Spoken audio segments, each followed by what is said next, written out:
Ty Blanche from LJ Hooker Commercial Central Coast, coming to you from our offices here at Bryant Drive in Tuggerah. It's the head offices for LJ Hooker Commercial. We've got another office, asset management office, that's in Gosford. This is also the headquarters for the Mariners, and it's the Mariners Centre of Excellence. We're looking out over Tuggerah, and there's been a lot of changes locally, not just in Tuggerah, but right across the Central Coast. We cover from Brooklyn up to Morisset and all the way out to the coast. So the full spectrum of retail, commercial and industrial property. Now today I'm just going to go through a few of the trends that have basically transcended the last sort of 1 to 2 years and see where we're going in 2022. So this is about the outlook. It's also about the business cycles and dynamics. We'll go into that a little bit as well with commercial property.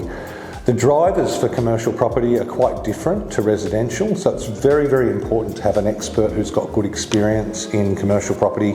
And we have focused marketing area specialists that work right across the coast in 4 different areas, so you get specific advice when you talk to us about the area that your property is in.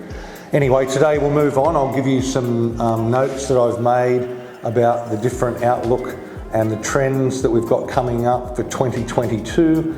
And please, if you need anything, give us a call on 4353 7700. The last 2 years, obviously, with the pandemic have caused restrictions. We've had lockdowns, there's been supply chain disruptions and unprecedented economic disruption right through the Australian and world economies. One of the key things to understand with commercial property is that it's business property.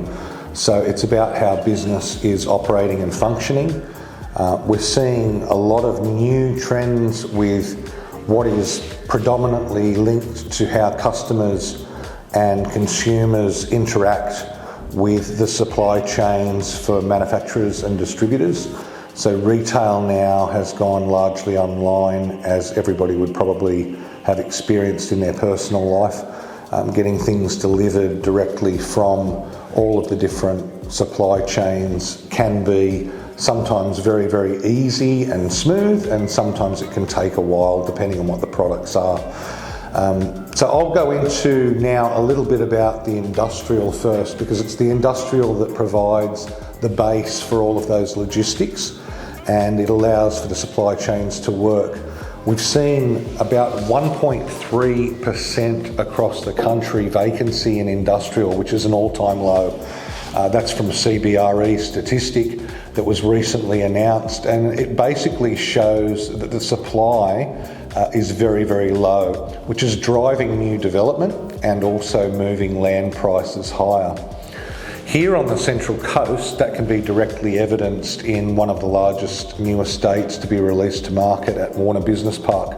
So approximately 5 kilometres from our office here, we're very, very close to it.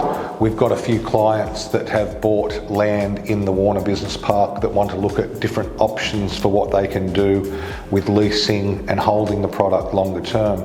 Land rates have gone from generally across the Central Coast 100 to 150 to about 185 a square metre, and that's plus GST. And now, in the last 2 to 3 years, they've moved up to $380 to $525 a square metre. So magnificent capital growth for anybody who has been able to hold land. There is very little land available. New South Wales State Government have been in discussions with me and a number of other people over the last 20 years about the diminishing supply of employment lands. It's one of the crucial factors for the Central Coast, because the Central Coast relies on employment in Sydney and Newcastle. With approximately 60,000 people commuting every day down to Sydney, it's very, very easy to see why land and employment land on the Central Coast is of a huge benefit, because it sort of shortcuts that commute backwards and forwards from Sydney for a lot of people every day when they have somewhere to work here. But the diminishing supply of land has been an issue. So the Warner Business Park is approximately 65 hectares in total of usable land, and it will be released probably over the next 12 to 18 months, depending on how we go with the civil works and things there. Those land sales are also for larger lots, so a lot of them are 3 to 5,000 square metres as a minimum, up to approximately 1.2 to 2.5 hectares with the larger lots, and a lot of them are 7, 8, 9, 10,000 square metres. The other thing that we have to consider with supply of land is that the supply of land and the price of land impacts greatly on the development price. It allows for developers to mitigate their cost when they actually look at the larger return base that they need to get if they can have a lower land price. So when land prices soar, which they have now, and you develop largely on an industrial block, about 50% of the block underneath the building, that means that the land prices underneath the building have really gone up to approximately $800 to $1,000 a square metre under the building. You put a building on that for $1,600 to $1,700 a square metre, which is about what a good sort of 6 metre high to 8 metre high industrial precast shed will cost, and you're already up to close to $3,000 a square metre with the other costs that you're going to have. Now that is largely a triple in what the capital value of the build has been in, say, 2010. We were selling product for $1,000 a square metre. Now we really need to sell it for between $3,500 and $4,000 a square metre. So hopefully that gives you a little bit of insight into the local land market, where it's at, with a very big shortage in the supply side, and also the pricing and how that relates to what developers need to achieve for sale. It also drags up the rental, which is something that we've seen right across the country when we look at industrial as well. Basically, rental values are on the move, and they will continue to be on the move. Sydney and Melbourne are the largest centres that have been affected so far, and they're the biggest population base as well. There's another couple of things that we can talk about with regard to industrial, but I'll link those into the larger commercial discussion in a minute. And now I'd like to talk to you a little bit more about the trends that we're seeing with health and childcare and retail. There were loosening COVID-19 restrictions which assisted a lot of the retail sales formats right across the country, a bounce in about 10.1% above the pre-pandemic levels, with customer traffic increasing. So the footfall in the shopping centres here on the Central Coast, we've noticed, has increased a lot, and now basically going back to where it was in 2019. Retail has been affected grossly because of the nature of the business, with footfall and obviously the pandemic and transference of the virus. So it's really also something that's boosted the industrial side as far as the breakneck industrial sector momentum that we've had, which is still showing no signs of slowing after the stay-at-home shopping spree that everybody had. As far as office space, leasing incentives for office space in the major markets around the country are now at or nearing their peaks, which is following the reopening of Sydney and Melbourne. The citywide lockdowns that we had in the larger cities around the country meant that the office space was basically empty in a lot of places. It was a ghost town in parts of the Central Coast as well, where offices are predominant because people were working from home.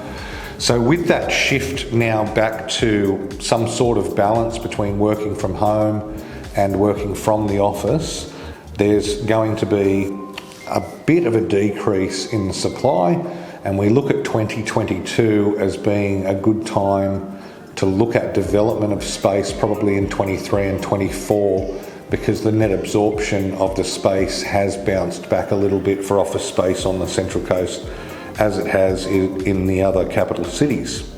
As I mentioned, the supply chain, material constraints and skilled labour shortages have been connected to net migration as well, which is a big issue. One of the things with childcare is that the country needs to get parents back to work again, because essentially there are fewer people coming into the country and a shortage on the labour side as well as skilled labour, which is impacting on everything else that needs to be done as far as production and office work.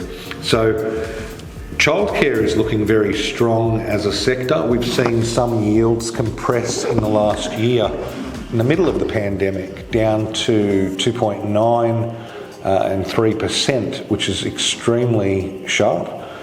And we expect that with the interest rate increases that may come, that will soften a little bit, but it's still remaining a very good asset class. And we believe prime grade assets in the sectors of industrial and healthcare, which childcare is sometimes included, will continue in 2022 with that current supply shortage driving new development as well.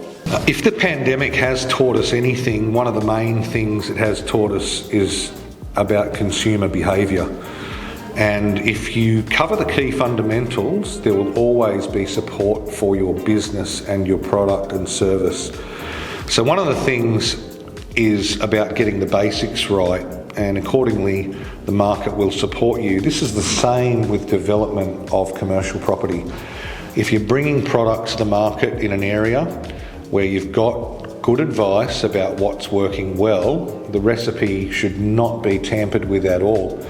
I've seen developers who have come in and dictated to the market what they want to sell, and it can be disastrous. Or if nothing else, a longer holding cost and basically a longer letting up period if you're leasing. So it's important to really listen and fine tune what you're planning on doing on a site to get the maximum sort of result for you, not just in price, but also the shortage of time in releasing it to the market and getting it away. That's very, very important. Regardless if you are building an office tower or residential development or a retirement resort, if the product's outstanding, if it ticks all the boxes, if it's got the great location, the amenity close to train stations, the M1 for example, if it's got a good level of finish and the technology's built in, if it's got data and cabling and such with office buildings, that's very important. The market will support it. We're very confident that we will start to see real rental growth coming through in the industrial markets on the Central Coast, but also in Melbourne and Sydney. Real rental growth and firm yields that are currently there may soften with a predicted cash rate increase, but probably not to the extent that it will have a huge impact on the amount of development that's going to be done. Strangely, Australia's been in the midst of a hotel development boom, and in 2022 it will be the peak year of hotel openings with the highest increases in Melbourne with 3,900 rooms, Sydney 2,250 rooms, and the Gold Coast 1,300 rooms. So it's very counterintuitive, I guess, to think about how hotel rooms are hitting their peak during the middle of the pandemic crisis, where hotels were probably avoided by a lot of people. There's been a great bounce in Airbnb demand right across the country for that simple reason, and with that it will be interesting to see how the new supply of those rooms in Melbourne and Sydney and the Gold Coast particularly will result in pricing and vacancy for the hotels around Australia. Overall, economic growth over the medium term is expected to be a fair bit stronger than the years prior to the pandemic. And one of the things I was just having a look at was the vacancy factor and the industrial demand. With industrial vacancy rates, as I mentioned earlier, at an all-time low of 1.3% nationwide, we can expect to see more supply constraints within key infill urban locations, and there will be further yield compression along with strong rental growth as well. On the Central Coast, the growth has been largely driven because we are a regional economy, in my opinion. That capital flow that's increased towards all of the regions, not only because of the relatively strong returns, but also because many Australians are discovering how amazing these locations are for the first time, are all things that are driving to long-term stability in these regional areas. So sea change, which is what it was called probably a decade ago, has now turned into a decision that's more based around the health of their families, access to national parks, beaches, and areas that are regional are largely the areas that have the largest amounts of those resources. So the Central Coast, right in the middle of Sydney and Newcastle, is just an absolute hotspot for people that want to move out of Sydney and Newcastle and still have access to those employment areas, as well as all of the things like the entertainment centres and the larger parks and things where concerts are held in Sydney and in Newcastle as well. There's been a continued uptake of technology platforms which has to do with e-commerce and online ordering, etc. And that's now the main interface between consumers and producers to facilitate their consumption requirements. We've seen that both discretionary and non-discretionary spending has fortified supply chains and improved growth for customer warehouse facilities. So we're looking at 2022 as a year where producers will probably continue to invest very heavily in basically fortifying that supply chain and growing their ability to facilitate direct to customer via warehouse distribution facilities. It's really interesting. Every couple of days I now go to the Australia Post hub in Tuggerah Business Park to pick up parcels that my wife's ordered, and they know who I am now, and I walk in there and it's a relationship that I never thought I would have. Here I am talking to a lady who gives me parcels that my wife orders, and we've built a strong face-to-face relationship. So it's just a changing way that will probably be what we'll be doing forever from now on, or at least into the next decade, and it will be increasing as the main retail method and interface between consumers and between people who are producing goods. It's interesting from a construction pricing and competition level that confidence needs to improve before we see a return of that real competitive tender pricing. There would certainly be a little bit of a case of once bitten, twice shy, so to speak, which is expected. A good 6 months of stability, hopefully in 2022, without that background noise of drastic price increases, will assist in building confidence and probably allow a lot of developers to make better decisions. More collaborative working openly when entering into long-term contracts is expected as well. And any assumed risk will probably come with a hefty price tag in this new market, so people are being very, very sure that they get the right advice and that they dot the I's and cross the T's with their contracts. So effectively what we're looking at in 2022 is a year where we expect a bounce back in confidence based on retail sales improving, economies generally around the world showing very, very good GDP and growth, and a return to some sort of normality, that new normal as we often discuss and talk about. The key thing to looking back at 19 and 20 and 21 when this all started and how it transpired is that we know that consumer behaviours are fundamentally underpinned by things that are going to drive it in the same direction going forward as we've seen in the last 12 months. So more of that online ordering, more industrial supply chain issues, improvements and technology, developers offering better product that's tailored to the market and what they want as we go forward. I would like to say that I believe with the federal election in Australia coming up, most likely what we'll see is as we sort of approach April and May, people tend to sit on their hands, so there may be a little bit of a slowing with some of the sales of residential property as well as commercial property. And I expect that once we pass that June quarter, you will see the tail end of the year fattening out with a lot more demand for different things. With that, we probably can expect inflation as well. And everybody knows that with inflation, the cash rate is utilised in the monetary policy in Australia and around the world, largely to pull back the reins on spending and investment. So I would suggest that interest rates will be rising at the tail end of this year, probably in contrast to what a lot of other people have said about 23.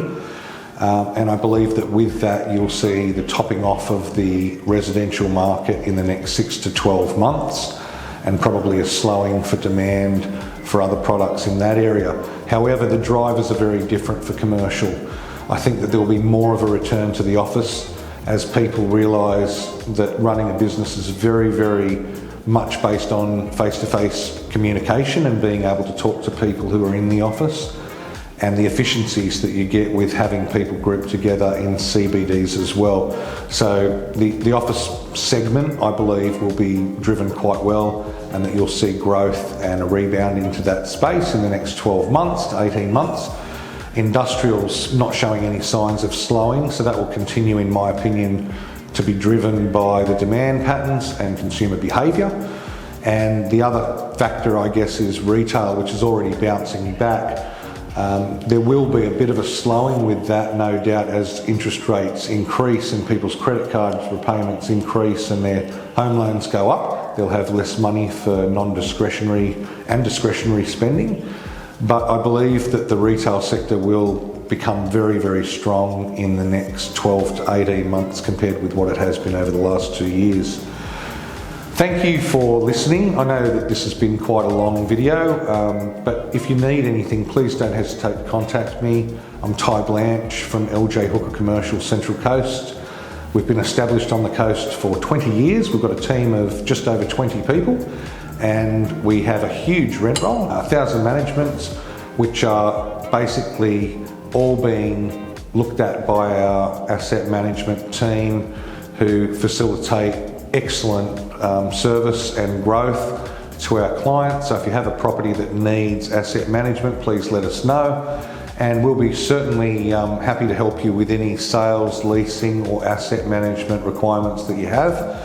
So give us a call, 4353 7700, and I look forward to updating you in the future with some more positive news.